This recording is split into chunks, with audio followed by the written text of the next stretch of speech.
منگل کی رات اسرائیل کے لیے آفت کی رات بن کر آئی جب ایران کے حملوں کی خبروں کے چند گھنٹوں بعد ہی تہران نے اسرائیل پر میزائلیں داغنا شروع کر دی اور اس کے بعد پورے اسرائیل میں سائرن کی آوازیں گونجنے لگی۔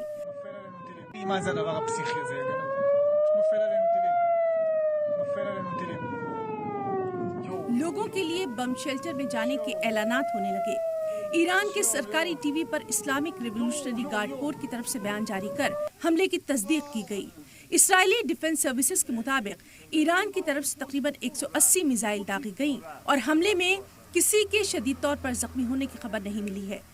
واضح رہے کہ ایران حامی حزب اللہ کے لیڈر حسن نصر اللہ کی موت کے بعد سے یہ طے مانا جا رہا تھا کہ ایران کوئی نہ کوئی فوجی کارروائی کرے گا ضرور۔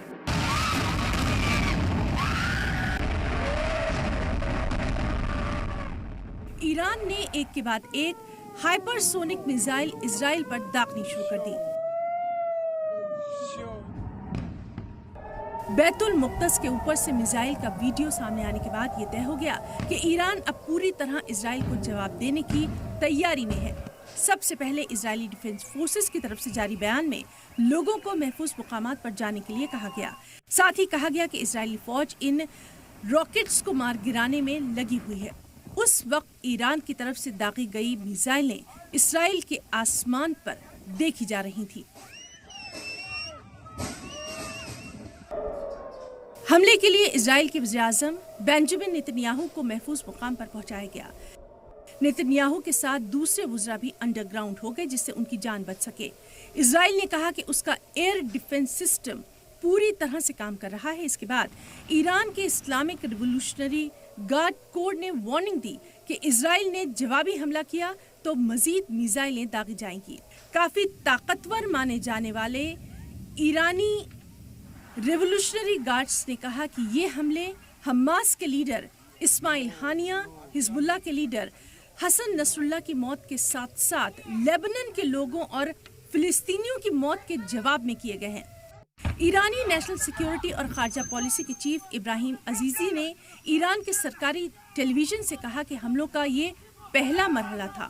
ہمارے نشانے پر اسرائیلی فوجی ٹھکانے تھے۔ عزیزی نے کہا کہ اگر اسرائیل دوبارہ غلطی کرتا ہے تو ہم دوبارہ حملے کریں گے اور وہ اس سے بھی زیادہ شدید ہوں گے، خطرناک ہوں گے۔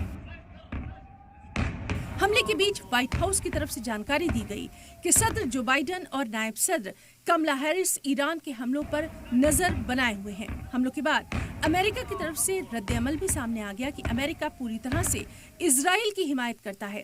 انہوں نے کہا کہ امریکی سینا نے اس حملے کے دوران ایکٹیو طور پر اسرائیل کی سیکیورٹی میں مدد کی۔ حالانکہ جو بائیڈن اس حملے کو ناکام بتا رہے ہیں، وہیں ایرانی ٹی وی نے دعویٰ کیا ہے کہ ریولوشنری گارڈز نے ہدزیریم ہوائی اڈے کو نشانہ بنایا ہے جس کا استعمال حسن نصر اللہ کے قتل کے لیے ہوا تھا۔ وہیں ایران کے صدر مسعود پزشکیان نے ایک پوسٹ میں کہا کہ ایران نے اپنے حقوق کا استعمال کرتے ہوئے ایران کی حفاظت کے لیے یہ جواب دیا جو ایران اور اس کے شہریوں کی حفاظت کے لیے ہے۔ حملوں کے بعد اسرائیل کے وزیر اعظم بنجامن نیتن یاہو نے کہا کہ ایران نے آج رات ایک بڑی غلطی کی ہے اور اسے اس کی قیمت چکانی ہوگی۔ اسرائیلی کیبنٹ کی میٹنگ میں نیتن یاہو نے کہا کہ اسرائیل اپنے دشمنوں کے خلاف بدلہ لینے کے لیے پابند عہد ہے اور اس بات کو ایران نہیں سمجھتا، لیکن اب وہ سمجھ جائیں گے۔ اسرائیل پر ایرانی حملے کے بعد دنیا بھر سے رد عمل بھی سامنے آ رہے ہیں۔ یو این سیکیورٹی کونسل نے مڈل ایسٹ میں بڑھتی کشیدگی پر چرچا کے لیے ایمرجنسی میٹنگ طلب کی ہے۔ U N secretary general Antonio Guterres نے حملے کے بعد بڑھتی کشیدگی کی سخت مذمت کی اور کہا کہ جنگ بندی کی ضرورت ہے۔ ادھر یورپی یونین یعنی EU نے بھی فوری جنگ بندی کی اپیل کی۔ وہیں فرانس نے ان حملوں کو کافی سنگین قرار دیا اور کہا کہ حملوں سے کشیدگی لگاتار بڑھتی جا رہی ہے۔ برٹن نے بھی ایران کے حملے کی سخت الفاظ میں مذمت کرتے ہوئے اسرائیل کے لیے اپنی حمایت ظاہر کی۔ کینیڈا یعنی جسٹن ٹروڈو نے بھی حملوں کو روکنے کی اپیل کی۔ حالانکہ اس دوران روس یعنی پوتن نے حملوں کو لے کر امریکہ کو گھیر لیا۔ روس کا کہنا ہے کہ یہ امریکہ کی ناکامی ہے۔ مڈل ایسٹ میں بڑھتی کشیدگی اس بات کی تصدیق ہے کہ یہاں بائیڈن انتظامیہ یعنی بائیڈن ایڈمنسٹریشن پوری طرح ناکام ثابت ہوا ہے۔ اب دیکھنا ہے کہ یہ جنگ کس جانب جائے گی. کیا اب بڑی جنگ شروع ہونے والی ہے یا اسرائیل کو اب بیک فٹ پر آنے کے لیے مجبور ہونا پڑے گا؟ ساتھ ہی یہ بھی دیکھنا ہوگا کہ اسرائیل پر حملوں کے لیے عرب ممالک کس طرح کا رد عمل پیش کرتے ہیں. بیورو رپورٹ، سلام ٹی وی.